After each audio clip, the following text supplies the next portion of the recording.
नमस्कार। आज हम एक बहुत ही दिलचस्प विषय पर गहराई से बात करने वाले हैं।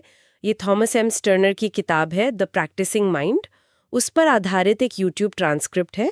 इसमें बताया गया है कि जो कामयाब लोग होते हैं वो कैसे अपने काम पर फोकस बनाए रखते हैं। हाँ, जबकि हम में से ज्यादातर लोग मतलब अक्सर जल्दी नतीजे चाहते हैं और फिर धैर्य खो देते हैं। बिल्कुल। तो आज की चर्चा का मिशन यही समझना है कि ये जो प्रक्रिया है, मतलब जो प्रोसेस है, उस पर ध्यान देना क्यों इतना जरूरी है। अक्सर होता क्या है, हम शुरुआत तो करते हैं बड़े जोश से, हाँ, बिल्कुल। लेकिन जैसे ही कोई मुश्किल आई या थोड़ा समय लगा तो ध्यान भटक जाता है। और फिर काम छूट जाता है।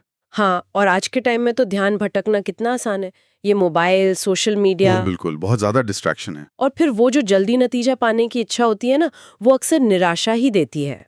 किसी भी हुनर में या किसी भी लक्ष्य में महारत हासिल करनी है तो असल में नतीजे की चिंता छोड़नी होगी हम्म। और पूरी तरह से प्रक्रिया में मतलब जो आप कर रहे हैं उसमें डूब जाना होगा। हाँ।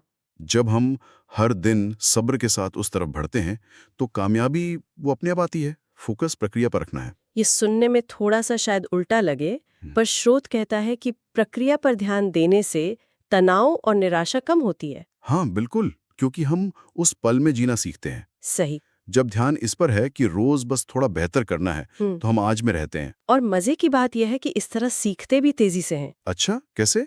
क्योंकि हम बिना जल्दबाजी के लगातार लगे रहते हैं ना, वो जो रोज का अभ्यास है वही असल चीज है। हाँ, ये बात तो है। और इस फोकस को बनाए रखने के लिए माइंडफुलनेस मतलब सचेतनता की बात भी है। बिल्कुल, ध्यान भटकाने वाली चीजें तो हैं ही, जैसे भविष्य की चिंता हाँ, या अतीत के बारे में सोचना या आसपास जो कुछ हो रहा है। हाँ। इनसे बचने के लिए कुछ तरीके भी सुझाए हैं। जैसे काम को आराम से और गहराई से करना, हाँ। हड़बड़ी में नहीं, और अभी और यहीं रहने की कोशिश करना, मतलब प्रेजेंट मोमेंट में। ये मुश्किल है वैसे। हाँ, मुश्किल है पर प्रैक्टिस से आता है। और एक बार में एक ही काम पर ध्यान देना, मल्टीटास्किंग नहीं। ओह हाँ, सिंगल टास्किंग। हाँ, और जब मन भटके तो अपनी सांसों पे ध्यान देना, या फिर जैसे ही लगे दिमाग कहीं और जा रहा है तो खुद को बोलना रुको। ये रुको वाला आइडिया अच्छा है। हाँ, खुद को टोकना। हाँ, एक कमांड देना। और वो जो नतीजे बनाम प्रक्रिया वाली बात है वो भी सोचने लायक है। जैसे अगर परीक्षा में टॉप करना है तो सिर्फ नंबर के बारे में नहीं सोचना है, नहीं, बल्कि रोज की पढ़ाई कैसे बेहतर हो उस पर ध्यान देना है। अच्छा, या खेल में जीतना है तो सिर्फ ट्रॉफी के बारे में नहीं सोचना, बल्कि रोज अपना खेल कैसे सुधारें उस पर फोकस करना है। ये तो पूरा नजरिया बदलने वाली बात हो गई। बिल्कुल, ये मानसिकता का बदलाव है। और अगर हम ऐसा नहीं करते, मतलब सिर्फ नतीजों के पीछे भागते हैं, तो निराशा क्यों होती है? हाँ, इसकी वजह भी बताई है। एक तो हम दूसरों से तुलना करने लगते हैं। वो तो होता है। उससे आत्मविश्वास कम होता है। हर छोटी सी नाकामी भी बहुत बड़ी लगने लगती है। सही। और ये जो नतीजे की चिंता है ना, ये हमें दिमागी और शारीरिक दोनों तरह से थका देती है। इसीलिए जो महान लोग हैं वो प्रक्रिया पर ध्यान देते हैं। उन्हें पता है कि अगर काम सही से किया तो नतीजा अच्छा आएगा ही। इसमें एक और अच्छी बात कही गई है, बड़े लक्ष्यों को छोटे छोटे हिस्सों में बांटना। हाँ, ये बहुत जरूरी है। Manageable steps. इससे दबाव कम होता है ना? और जब एक छोटा कदम पूरा होता है तो अच्छा महसूस होता है। बिल्कुल, आत्मविश्वास बढ़ता है और आगे बढ़ने का मोटिवेशन बना रहता है। और वो आंकड़ा तो कमाल का था, रोज सिर्फ 1% सुधार। हाँ, मतलब साल में 37 गुना बेहतर। सोचिए जरा, है ना? ये छोटी छोटी बढ़ोतरी कितना बड़ा फर्क ला सकती है। और उदाहरण भी दिए हैं, जैसे रोजर फेडरर या थॉमस एडिसन।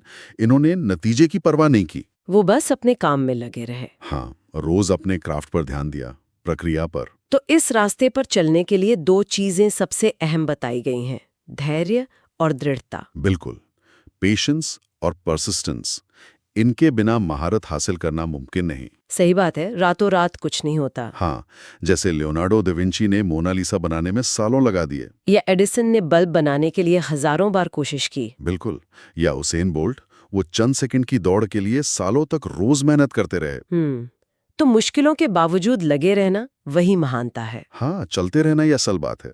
और अनुशासन की भी बात है, लेकिन उसे बोझ की तरह नहीं। नहीं, बोझ नहीं, बल्कि एक सहज आदत बनाने की बात है। हाँ, उसके तरीके भी बताए हैं, जैसे छोटे लक्ष्य रखना, प्रक्रिया का आनंद लेना, मतलब एंजॉय करना जो आप कर रहे हैं।